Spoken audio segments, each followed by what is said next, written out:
This world is not my home, I'm just a passing through. My treasures are laid up somewhere beyond the blue. The angels beckon me from heaven's open door, and I can't feel at home in this world anymore. Oh Lord, you know I have no friend like you. If heaven...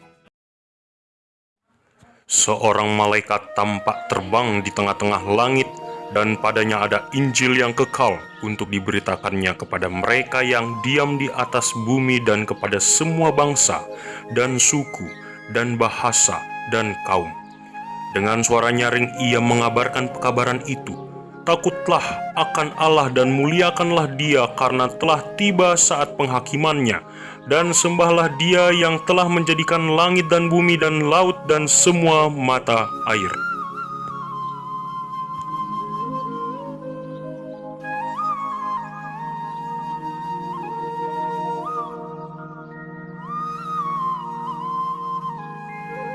Shalom bagi kita semua.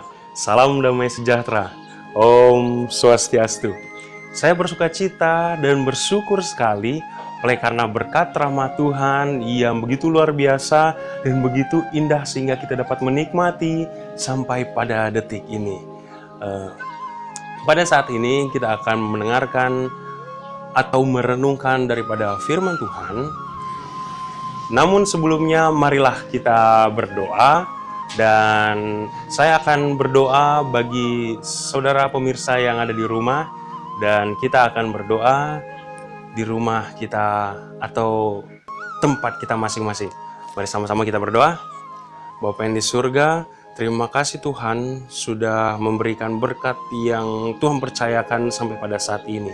Saat ini Tuhan, kami akan mendengarkan beberapa daripada firman-Mu. Kiranya Engkau mau menuntun kami di jalan yang benar, sehingga kami dapat mengerti apa yang Tuhan mau untuk kami lakukan. Terima kasih Tuhan, dalam nama Yesus kami berdoa. Amin. Saudara-saudariku yang terkasih di dalam nama Tuhan Yesus Kristus, saya Michael Morrison Diazoni. Senang sekali bertemu dengan saudara-saudariku di acara Renungan Singkat pada saat ini. Saya berbahagia bisa bertemu semua. Semoga kita juga berbahagia.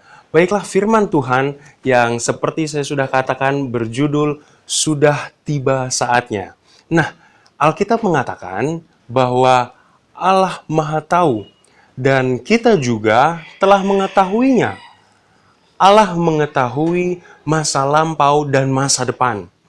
Lebih dari 2000 tahun yang lalu, Yesus memperingati murid-muridnya. Dalam Lukas pasal yang 2 ayat yang ke-7 dan 11, di sana murid-murid bertanya kepada Yesus, katanya, "Guru, bila manakah itu akan terjadi dan apakah tandanya kalau itu akan terjadi? Dan akan terjadi gempa bumi yang dahsyat dan di berbagai tempat akan ada penyakit sampar dan kelaparan. Dan akan terjadi juga hal-hal yang mengejutkan dan tanda-tanda yang dahsyat dari langit." Nah, kalau kita lihat, saudara-saudariku, ayat tadi menjelaskan tentang tanda-tanda akhir zaman. Salah satunya adalah penyakit sampar yang bermunculan. Nah, mari kita mempelajari apa itu penyakit sampar. Penyakit sampar adalah penyakit yang diakibatkan adanya infeksi dan bakteri, ya. Namanya bakteri Senior cestis. Nah, penyakit sampar ini menyebabkan hilangnya nyawa seseorang jika tak bisa di-handle oleh ahli medis.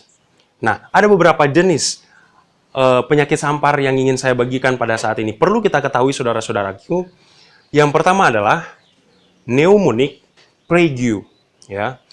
Pneumonia plague adalah penyakit sampar yang disebabkan oleh infeksi bakteri yang menyebar hingga pada paru-paru, ya.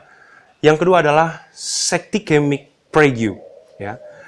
Penyakit sampar ini terjadi karena bakteri yang berkembang biak di dalam darah. Wah, betapa mengerikannya saudara-saudariku. Yang ketiga adalah bubonic plague. Ya, ini penyakit sampar ini menimbulkan gejala pembesaran kelenjar getah bening. Ada 3 tadi. Ya, saya ulangi. Yang pertama pneumonic plague, yang kedua septicemic plague, dan bubonic plague. Nah, sampar itu dapat menyebar dengan mudahnya di area yang padat. Ya, kalau kita lihat pada zaman dahulu itu terjadi pada mereka. Nah, di area yang biasanya memiliki sistem sanitasi yang tidak baik.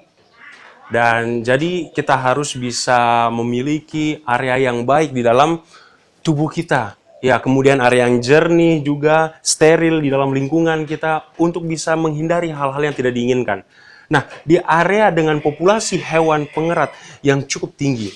Nah, jadi penyakit sampar ini akan diberitahu Yesus kepada para muridnya sudah lebih dari 2000 tahun yang lalu. Nah, maka ini akan sudah tiba saatnya bahwa akhir zaman telah tiba. Nah, saudara-saudariku yang terkasih di dalam nama Tuhan Yesus Kristus, marilah kita lebih waspada dan giat karena kita sudah benar-benar berada di akhir daripada akhir zaman ini. Ya. Semoga perenungan singkat yang saya bawakan pada hari ini akan menguatkan iman kerohanian kita dan selalu Tuhan akan memberikan yang terbaik kepada masing-masing kita, kekuatan dan sebagai tugas manusia bagi kita untuk kita selalu menjaga kebersihan, kesehatan dan segala sesuatu yang akan kita lakukan untuk menjadi kemuliaan bagi nama Tuhan. Saya ucapkan Om Santi Santi Om. Salam damai sejahtera untuk kita semua. Tanda-tanda yang tidak boleh salah akan mendahului klimaks yang mengerikan itu. Saat yang menakutkan itu akan datang tiba-tiba dan segera. Dan Juru Selamat mengamarkan pengikut-pengikutnya. Lord, you know I